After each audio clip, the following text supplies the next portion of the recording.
qué increíble, porque a veces tú te puedes quedar en una dimensión en la que creas que es un eslogan bonito, que es una frase bonita nomás y que más o menos decora el mensaje que tratas de transmitir.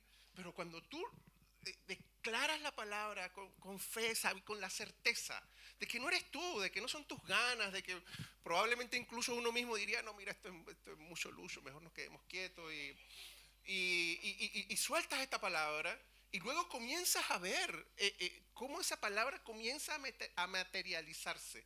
Y entonces ya no eres como, ya no es simplemente eres como el que sueña, sino que ves que los sueños comienzan a hacerse realidad. Y entonces llegas a este año y comenzamos a declarar que avanzamos y conquistamos. Y tú dices, y vuelves otra vez, y ahí está tu ser natural también luchando. Y tú dices, avanzamos y conquistando, ¿y para dónde va la micro? Y yo decía, bueno, ¿qué es esto, Señor? Pero ahí está la palabra, ahí está el Señor dándote la palabra del Espíritu Santo, como estuvimos cantando con fuego en nuestro corazón, declarando la palabra, creyendo en ella, y comienza a materializarse. Y comienzas a ver que comienza a suceder. Y comienzas a dar pasos en ese sentido. Y esa es la fe, en definitiva, esa es la vida cristiana. Eso es el cristianismo en acción, digamos. Qué tremendo, esto yo no lo tenía nada preparado, pero escucho estas cosas y se enciende mi corazón. Y quiero que tu corazón junto con el de todos nosotros también se encienda. No lo veas como algo de los pastores, de los líderes, sino que te lo apropies, que sea tuyo. Que te vayas a tu casa con fe, con esperanza, con gozo, con alegría de que el Señor está haciendo cosas tremendas en nuestra vida. Y me toca el gran privilegio de comenzar este tiempo, este ciclo de prédicas sumergidos en el amor de Dios, que hemos querido como iglesia coincida también con el inicio de el estudio bíblico que les digo, o sea, prepárense. En verdad, los próximos sábados van a ser extraordinarios. Extraordinario. Y muchas veces yo creo que una de las grandes falencias que noto como pastor muchas veces en nosotros mismos, que a veces nos perdemos mucho de la palabra, nos perdemos mucho de, como dice nuestro querido pastor Andrés, de sus misterios, de sus tesoros para nosotros. Así que en verdad yo te pido, te ruego que hagas un esfuerzo y tome los próximos sábados de tu vida, los siguientes sábados del mes de julio y también del mes de agosto, y puedas compartir con nosotros de lo que vamos a estar escudriñando de la palabra del Evangelio de Juan, cómo Juan transmite este Evangelio. Yo simplemente hoy te voy a dar en mi prédica un canapé, un tentempié, por decirlo de alguna manera, para que te animes, para que te vayas con esta semilla a tu casa y allí comiences como con esta curiosidad de querer saber más, de querer saber cómo este hombre, y aquí ya sí entro en materia. Bienvenidos, por cierto, los que nos están viendo por las redes sociales, por YouTube, etcétera. Encantado de que nos puedas ver por esas vías. Pero también te animo a que puedas participar con nosotros. En verdad, aquí tenemos una familia cada vez más numerosa. Así que vamos a orar, que siento que estoy así, me monté en la micro a 1000 por hora y detengámonos un poco para que el Espíritu Santo haga como Él quiera hacer esta mañana y en el transcurso del día. Señor, te damos gracias, papá. Te damos gracias por tu gran fidelidad con todos nosotros, Señor. Ni nos imaginamos el poder de tu palabra, Señor, que tú pones en nuestra propia boca, Señor. Gracias, Señor. Hoy te entregamos toda preocupación, toda distracción, todo problema. Y nos aferramos a tu palabra. Nos aferramos a tus promesas.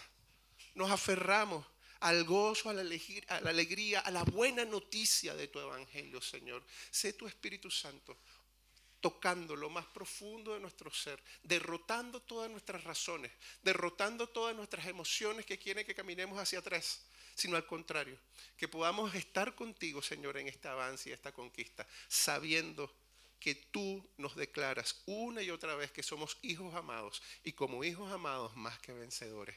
Gracias, Señor, en tu nombre, Padre amado, Cristo Jesús. Amén y amén.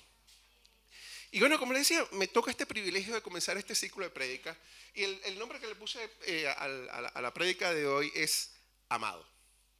¿Por qué le estoy poniendo este nombre de amado? El Evangelio de Juan es muy particular, es muy diferente a pesar, digamos que la temática de fondo es el Evangelio, es la buena noticia de Cristo, digamos, pero la manera que Juan lo presenta es completamente distinta a los tres evangelios previos, al de Mateo, al de Marcos y al de Lucas. Juan, de hecho, si tú revisas un poco los tres evangelios previos, esos tres evangelios previos, tanto Mateo como Lucas como Marcos, trataron de seguir un cierto orden cronológico, por decirlo así. Cuando tú entras en Juan, yo me imagino a Juan escribiendo esto, porque y según lo que relata la historia, él lo escribió ya, digamos, en sus últimos años de vida. Y tú, yo me lo imagino allí escribiendo, no sé, me imagino, bueno, papel no es papel de la época, pero me lo imagino ahí con papel y lápiz, digamos, tú me entiendes lo que quiero decir. Y con una pasión, y de pronto no con un orden preestablecido en su razonamiento, en la manera de escribir, sino que comienza a hacer declaraciones súper potentes, comienza a decir cosas que no necesariamente siguen esta secuencia, digamos, que ves en los otros evangelios, sino que comienza a hacer declaraciones, como te digo, poderosísimas. Y con toda seguridad, si tienes la Biblia que yo tengo, para los que lo tengan, si haces esta comparativa, quiero hacerla y de esta manera también como seguir, todo va a ser con el propósito de animarte a que vengas el sábado. Por ejemplo, Juan 17, si buscas Juan 10, 15, capítulo 15, 16, 17, quiero mostrártelo. No sé si te llama la atención y se es visible, está en rojo. ¿Sabes por qué está en rojo? Es Jesús hablando. Y probablemente de los 4 evangelios, el evangelio de Juan es el que te vas a encontrar con mayor continuidad al mismo Jesús hablando. Es en Juan que también te vas a encontrar esta declaración poderosa del mismo Jesús y tan conocida incluso en el mundo no necesariamente cristiano, Juan 3:16. ¿Qué dice Juan 3:16? De tal manera amó Dios al mundo que ha dado a su Hijo unigénito. ¿Para qué qué? Más tenga vida eterna. Ojo, esto no lo declara Juan, es Jesús hablando. Jesús hablando con Nicodemo y le da esta tremenda declaración. Y claro, y tú comienzas a entender poco a poco, a la medida que vas leyendo a Juan, porque van pasando los capítulos, y qué llamativo, Liliana lo dijo, el Evangelio de Juan es muy particular porque dentro de estas particularidades, y quiero contarte una infidencia, a mí me tomó varias lecturas de Juan darme cuenta que cuando Juan hablaba del discípulo amado se estaba refiriendo a él mismo. Yo lo leía y yo decía, bueno, ¿será que se está refiriendo a otro discípulo al que no está identificando? Y por bastante tiempo me quedaba con esa idea de que Juan me parecía como insólito que se estuviera refiriendo a sí mismo. Y eso que a mí me parecía insólito, en realidad así era.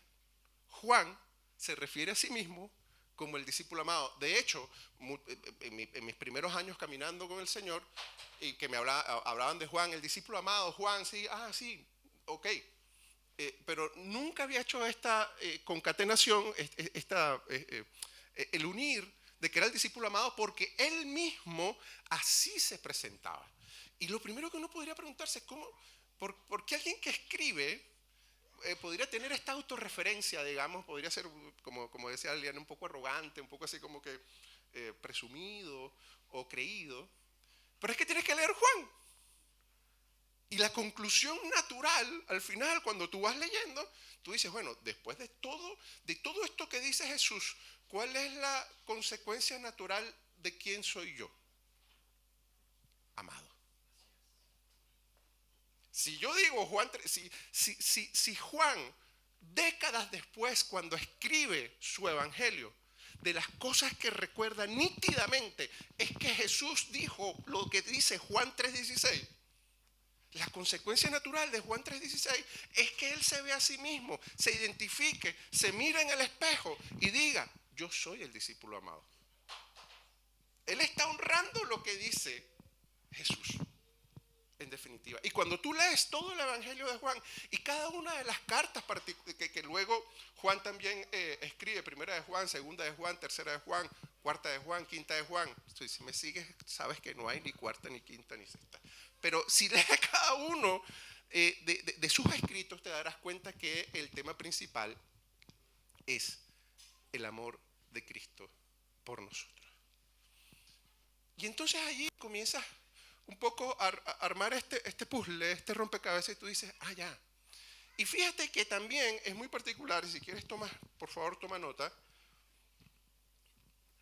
porque tampoco es de menor importancia en qué momentos o en qué circunstancias de la palabra Juan declara lo que declara sobre sí mismo y se refiere a esto del discípulo amado. Y de todos los capítulos de Juan, fíjate que pasa el capítulo 1, 2, 3, 4, 5, etc.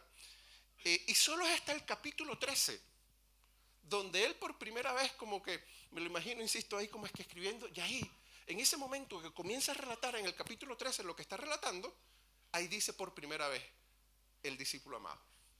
¿Por qué lo dice allí? Y en cada una de las circunstancias, y te animo que escudriñes la palabra, que vengas al sábado, nuevamente te invito. Y ahí te vas a dar cuenta en cada una de las circunstancias en las que lo dice. Yo simplemente por razones de tiempo solo, como te digo, te voy a dar el tentempié ahí para que lo tengas, para que tú comiences a escudriñarlo. Juan 13, ¿cuál es el contexto donde dice esto? La última cena. Es la primera vez que él se ve con esto de querer escribir, que quede para siempre, que soy el discípulo amado. ¿Cuál es el contexto la primera vez? La última cena. Y en el contexto de la última cena, en un momento sumamente tenso, donde Jesús está adelantando, profetizando, contándole a los discípulos que va a ser traicionado.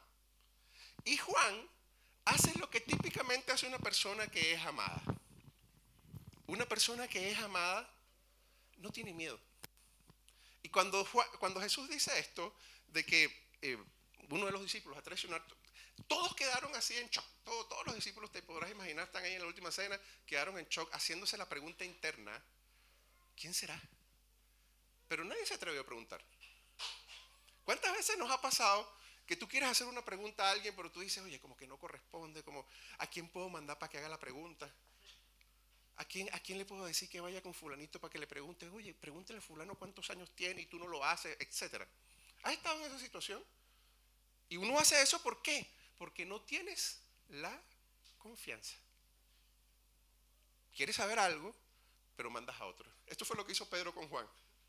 Juan estaba allí, al lado del Señor, dice la palabra esto, y es tan descriptivo Juan, porque él dice, estoy ahí, uno con uno ahí, pegadito con Jesús, recostado con Jesús.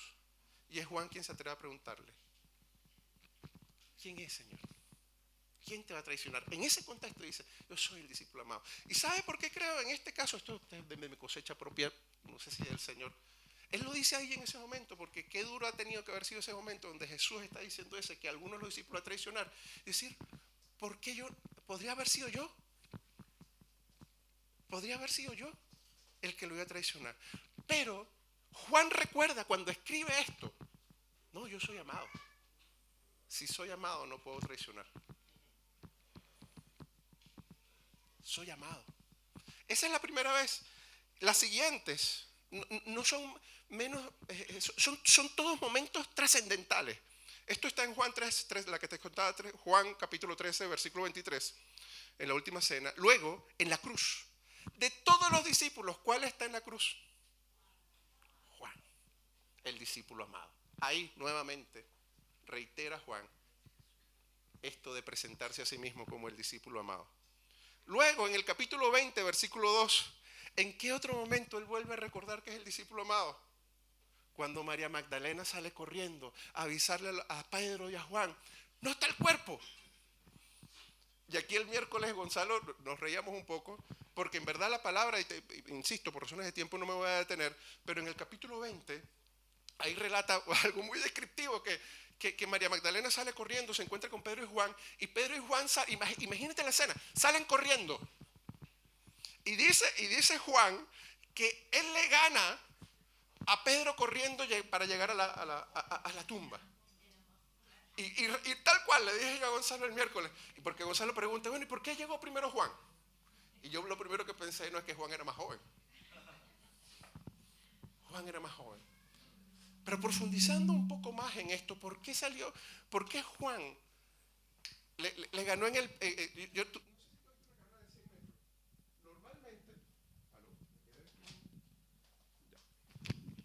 Normalmente en las carreras de 100 metros, en atletismo me estoy refiriendo, si te detienes a ver las carreras de 100 metros, mucho del que ganes o pierda la carrera de 100 metros es en el pique inicial. Allí ganan o pierden en fracciones de segundo. El que sale mejor tiene una gran probabilidad de que llegues en una mejor posición o incluso ganes la carrera. Y lo que yo me imagino en ese instante que María Magdalena les cuenta esto, Juan y María Magdalena fueron testigos de la cruz, de la muerte de Cristo. Lo tenían fresquito. Y María Magdalena, que estuvo con Juan, le dice esto, ni lo pensó, corrió de una vez. Pedro probablemente se tomó un segundo en pensarlo. Y ahí le ganaron la carrera.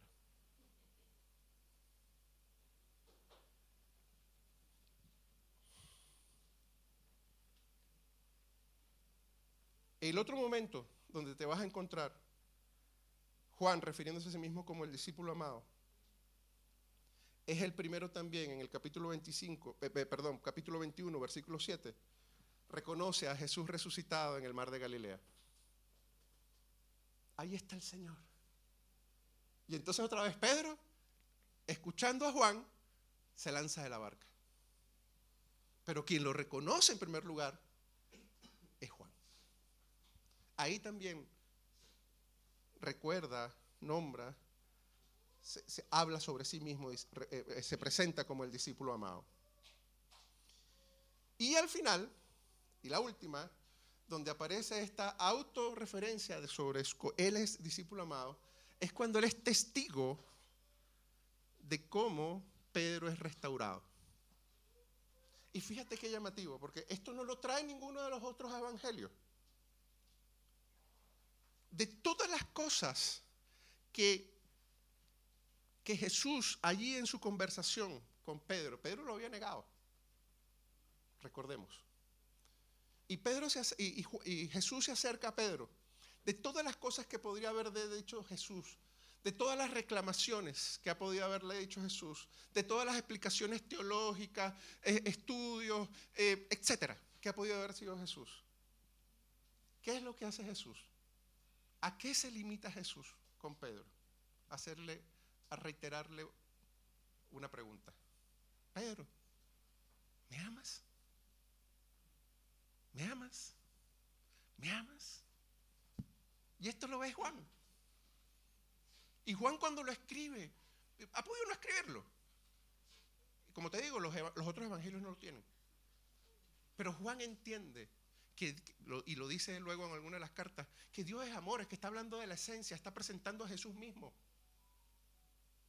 Que este es el meollo de todo. El amor. Pedro, ¿me amas? Es Juan entonces el testigo de todas estas cosas que te estoy contando.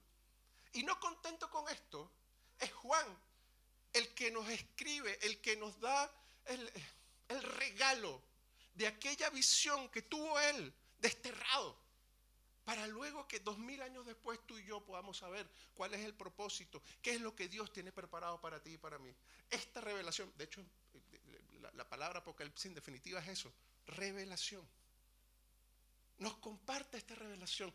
Juan está allí en varios de los capítulos de Apocalipsis, tampoco vamos a tener en esto.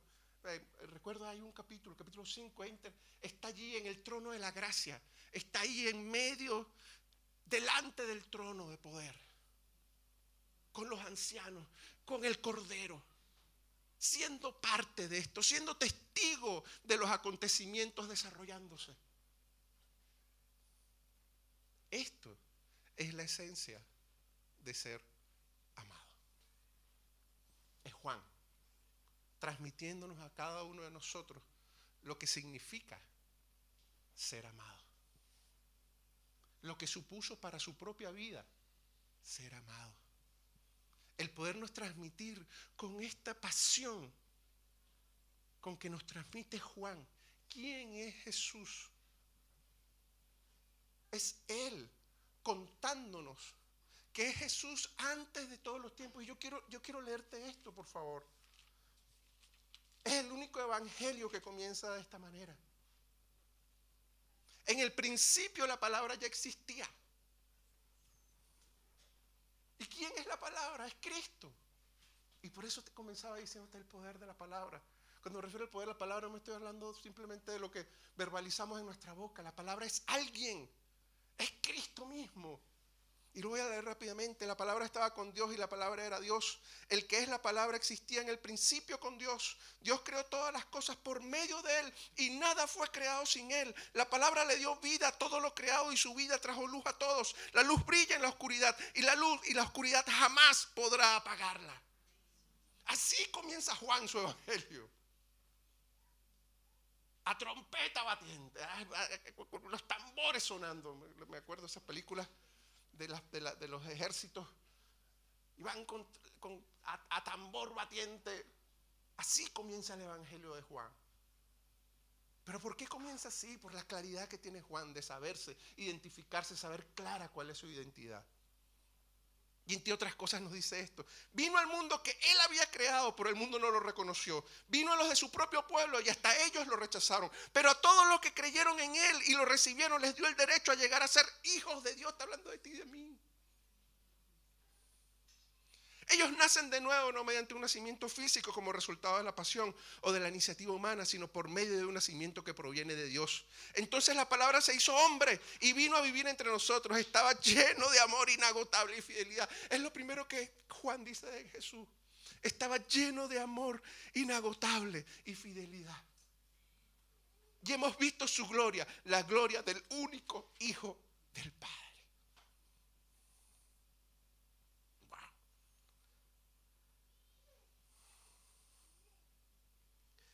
Dice el mismo Juan, primera de Juan, capítulo 4, versículo 9. Te conté de Juan 3:16, ¿verdad? Eso lo decía Jesús, lo dice Jesús, lo dice hoy Jesús. Y luego Juan, mira cómo toma Juan, mira cómo Juan, aquello que escribe de Jesús, luego él escribe en su carta, cómo él entiende lo que dijo Jesús en Juan 3:16. Mira cómo dice, primera de Juan, capítulo 4, versículos 9 al 10. Dios nos mostró cuánto nos ama al enviar a su único Hijo al mundo para que tengamos vida eterna por medio de Él. En esto consiste el amor verdadero. Y esto subráyalo, por favor, porque si hay algo falsificado en este mundo es el amor. La gran estrategia del enemigo es presentarnos cualquier cantidad de cosas que parecieran amor, pero que no es amor. Habría que poner a propósito de esta, no quiero hacer publicidad, pero a propósito de esta marca Not Milk, Not Amor, bueno, casi todas estas cosas que vemos en el mundo son Not Amor. Parecen, pero no son. Y aquí quiero decirte ¿en qué consiste el amor? El amor verdadero. No en que nosotros hayamos amado a Dios, sino en que Él nos amó a nosotros y envió a su Hijo como sacrificio para quitar nuestros pecados. Y la pregunta y las implicaciones para nosotros hoy, te pregunto, ¿te sabes amado? Y seguramente me vas a responder, no quiero hacerse como que la pregunta de quién levanta la mano, ¿te sabe amado? No. En realidad, y te lo digo ahí para que lo medites, pienses, busques al Señor, ¿en verdad te sabes amado? Porque esto tiene implicaciones, las mismas implicaciones que tuvo para Juan, que tuvo para Pedro, que tuvo para los discípulos, las tiene para nosotros. Respondernos a esta pregunta habla de nuestra identidad. Lo que usualmente hacemos los seres humanos cuando nos preguntan quiénes somos, usualmente, y los hombres en esto, que somos cortados con la misma tijera en esto, y nos hacen esta pregunta, y lo que viene primero a nuestra mente es ¿qué hacemos? Y si tienes una profesión, te presentas según la profesión que tengas.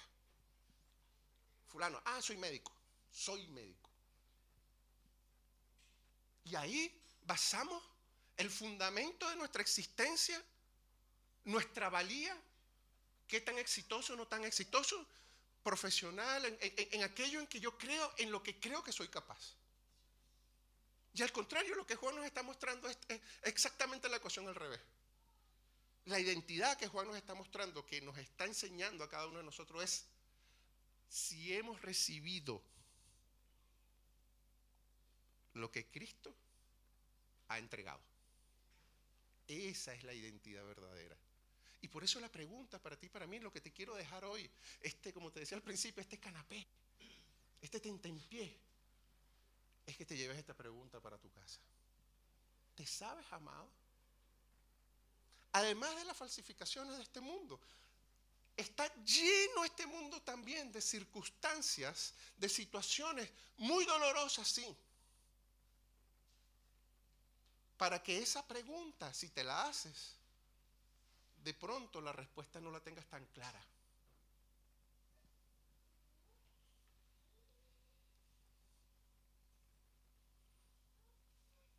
Y el problema aquí, de fondo, es que hay una gran diferencia entre que te sepas amado y sentirte amado.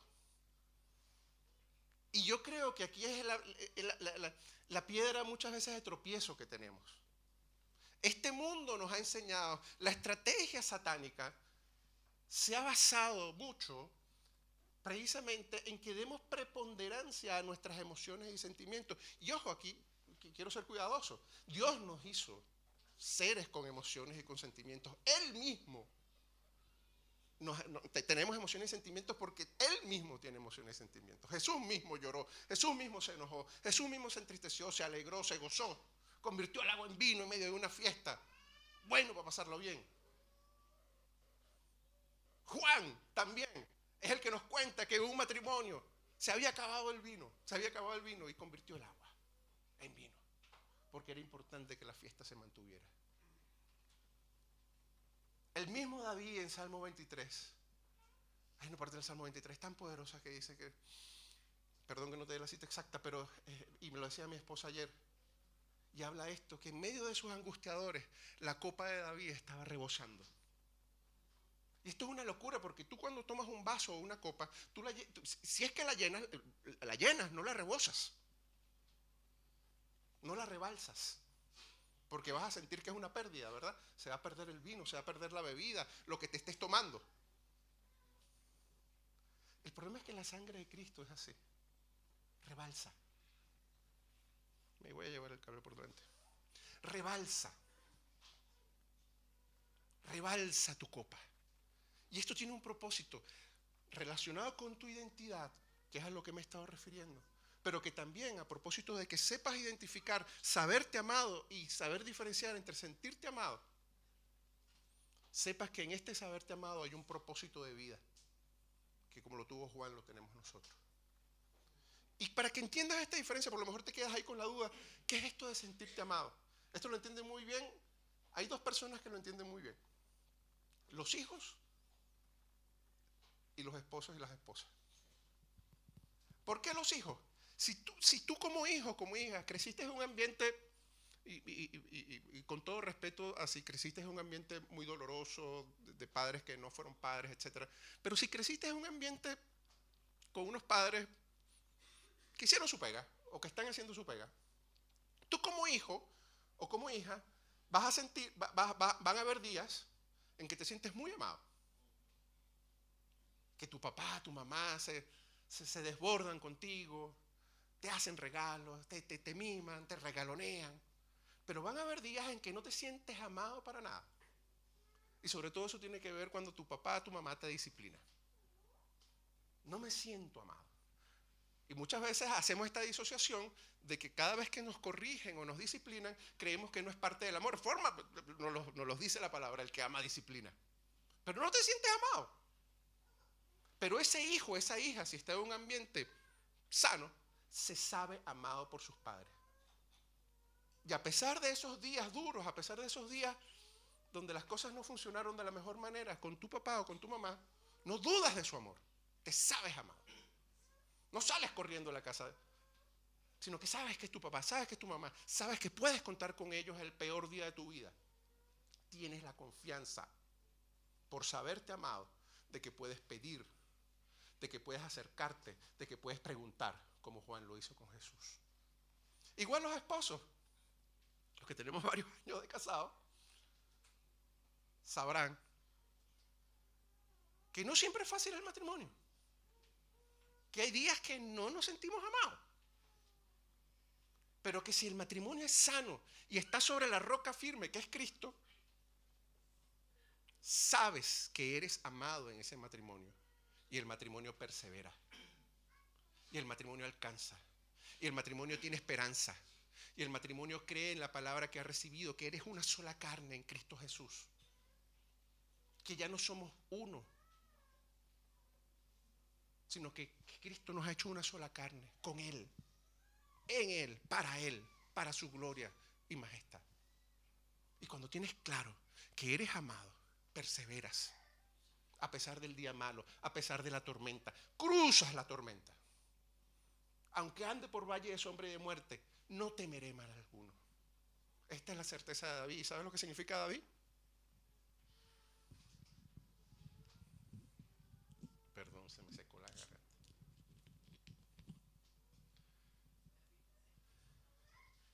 Aquí mi esposa, ahí. Uno solo. David significa amado. Sus salmos son demostración de eso. Dice con claridad, ¿cuántas veces leemos los salmos de David y nos damos cuenta que pasa por circunstancias duras, durísimas? Pero siempre en esos salmos nos deja la esperanza. En ti pongo mi confianza. Tú eres mi deleite. Aunque ande por valle de sombra y de muerte, no temeré mal alguno. Porque David se sabe amado. ¿Sabe una cosa? El sentirte amado tiene que ser la consecuencia necesaria de saberse amado, no al revés.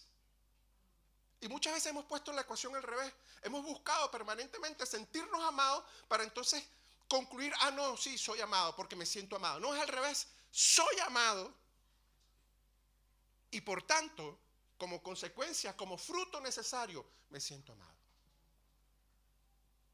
Porque si confiamos, si tú y yo confiamos en nuestros sentimientos, van a ser como la ola del mar. Van y vienen. Así son las emociones y los sentimientos, van y vienen. En cambio, que cuando sujetamos nuestras emociones, nuestros sentimientos a nuestra identidad, ahí es donde los sentimientos entonces van a ser el resultado, la consecuencia, el fruto de saber quién soy. Ninguno de estos discípulos, incluido Juan termina desterrado. Cada uno de los discípulos también tuvieron vidas muy duras. Ninguno tuvo una pensión, una vejez en Hawái.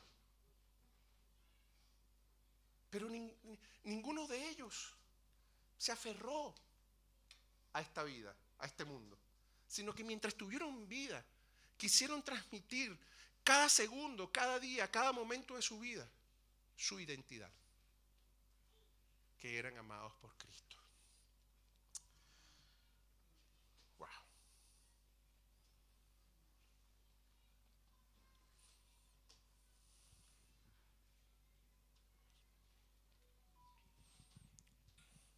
Voy terminando.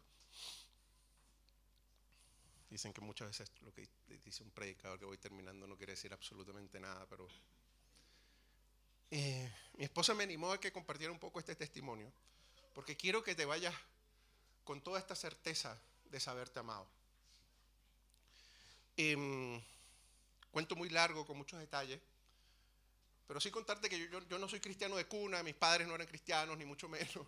Vengo de un contexto católico como practicante, de creer en Dios a mi manera, etc. No sé si has oído alguna vez esa frase. Y mi encuentro con Dios fue ya más o menos adulto, 20 largos, 28, 29 años, casi 30. En medio de circunstancias de mi vida muy paradójicas, con muchos dolores, con muchos problemas de identidad, supuestamente profesionalmente exitoso, pero emocionalmente un desastre. Y conozco a mi esposa que me comienza a hablar de Dios y comenzamos a discutir como tú no te puedes imaginar. Bueno, los casados sí se pueden imaginar, pero eso eran peleas tremendas por Dios. Y ella me hablaba de la palabra y me hablaba, y la Biblia dice, y me daba, en vez de garrotazos, me daba bibliazos así. Y yo no sabía nada de la Biblia.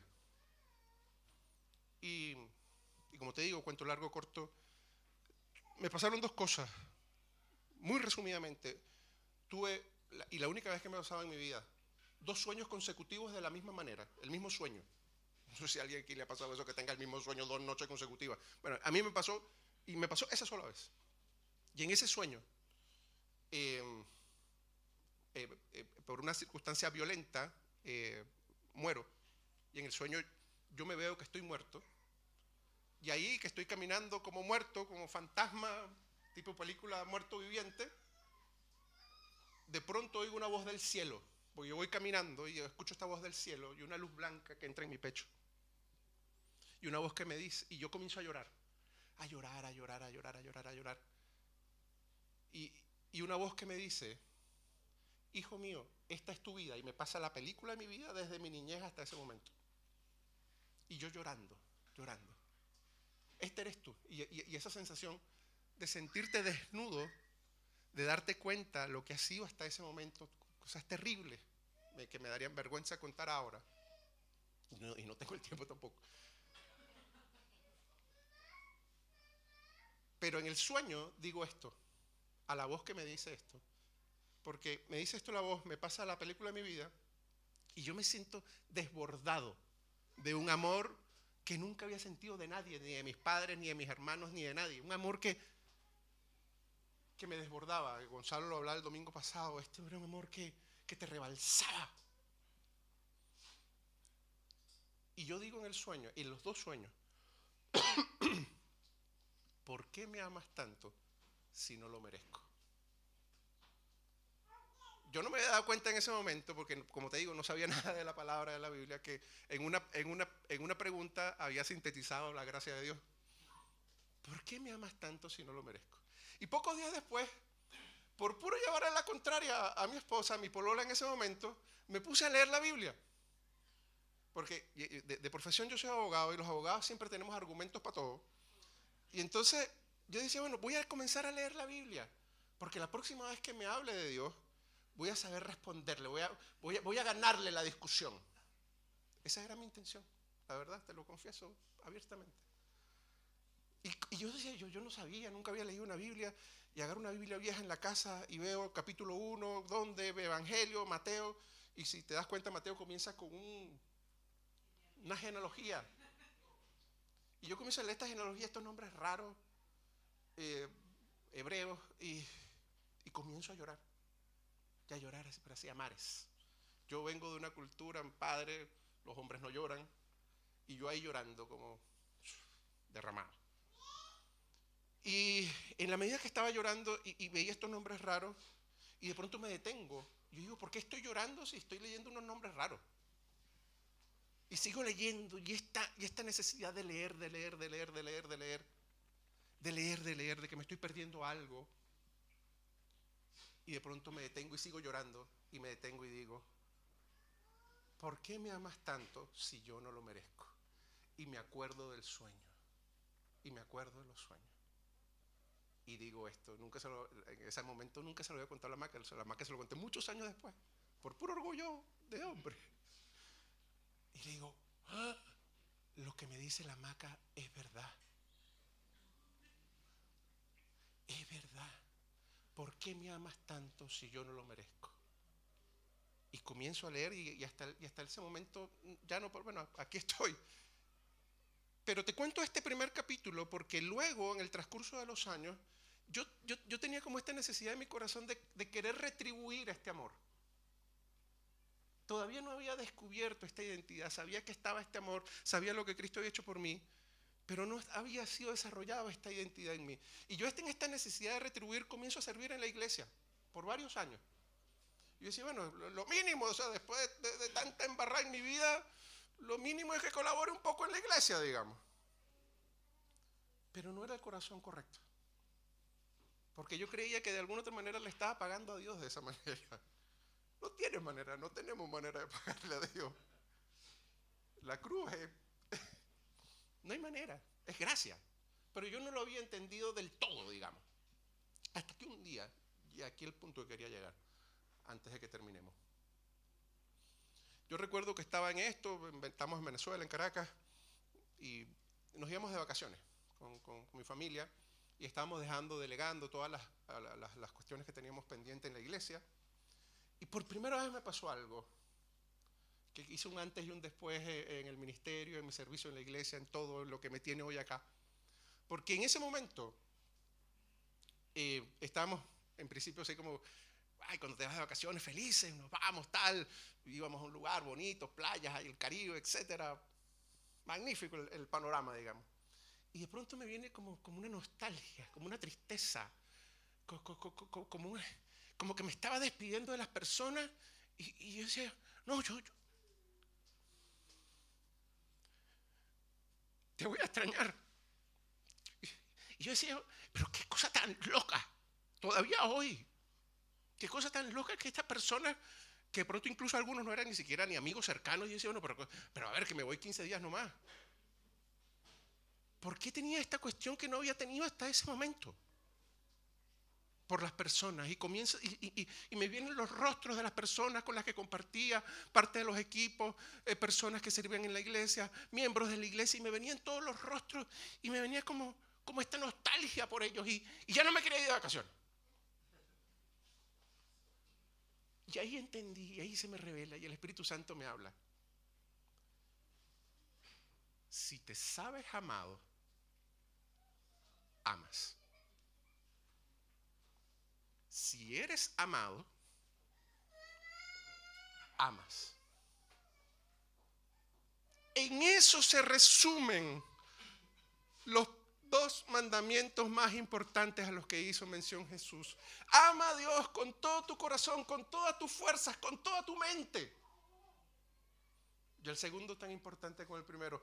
Ama a tu prójimo como a ti mismo. Pero a ti mismo no se trata de un tema de autoestima. Ese ti mismo es que ya no vivo yo, Cristo vive en mí. Ama a tu prójimo como Cristo te ama. Es lo que dice el mandamiento en realidad. Y cuando te haces esta pregunta, y la manera que te respondas a esa pregunta, ¿te sabes amado?, va a tener esta implicación para ti. Muchos ya están caminando en ello. Otros van a comenzar a descubrir cuán amados son, a saberse amados. Y una vez que te sepas amado, Pedro, ¿me amas? Apacienta mis ovejas. No te asustes, no estoy diciendo que todos van a ser pastores, ni mucho menos. Pero sin duda, esta copa que rebalsa es porque no solo se trata de tu vida, sino que rebalsa para que entonces puedas entregar de lo que ha sido rebalsado en tu vida. Pongámonos de pie.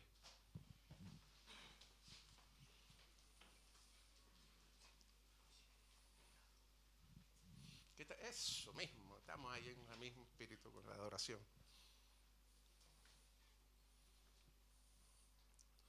Los que tienen esta certeza, esta palabra para los que tienen la certeza de saberse amados, han estado en los distintos módulos que hemos estado compartiendo en el último tiempo en la iglesia. Has escuchado, hay varios que este año han tenido esta experiencia extraordinaria, que han escuchado a Dios. Hoy quiero decirte a ti, si estás aquí en esta reunión, a que no te vayas sin que te acercas a alguna persona, a que el Espíritu Santo te muestre y le puedas decir a esa persona lo que el Espíritu Santo te muestre, y que en eso que te muestre, esa persona a la que ministre, esa persona a la que pongas tu mano sobre ella, le puedas decir: eres amado, eres amada. Una frase, una palabra, qué guau, que tiene poder. No te quedes en tu asiento si tienes esta certeza de que eres amado. De esa copa que tú tienes la certeza de que está rebalsada, ve y entrega de ese rebalse. Mira, abre tus ojos espirituales.